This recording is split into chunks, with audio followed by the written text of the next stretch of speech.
Hi everyone. So in today's video, I will be talking about why do we sneeze, why do we cough, and why do we hiccup.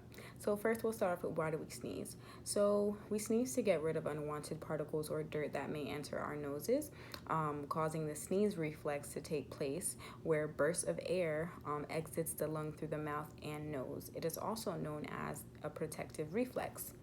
What happens when we sneeze is first the nerve transmits a signal to our brains, which is in the sneeze center, and the abdominal and chest muscles are immediately activated, and the passageways of our mouth is partially closed off as the tongue is slightly elevated in the back.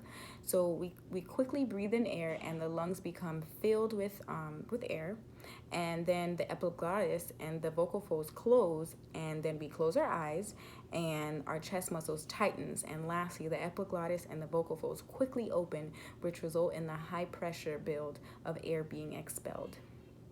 So now we go on to why do we cough? So this is the body's way of expelling excessive mucus that gets accumulated in the airway of our lungs, in the airways or lungs. So coughing also gets rid of dirt, germs, food, or liquid in our airways. How does this happen? Well, first we take a volume of air, and we inhale a volume of air.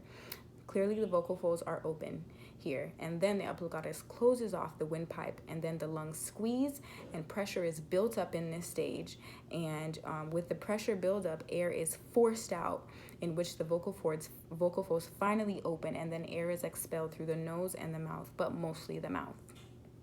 And lastly, we go on to why we hiccup. Or how we hiccup. So in the act of a hiccup, our diaphragm quickly tightens. It's also known as a spasm of the diaphragm or an involuntary contraction. And as the diaphragm spasms, air rushes into our lungs. Then this results in the vocal folds closing with the hiccup. So the sound is the result of the vocal folds suddenly closing. That's all.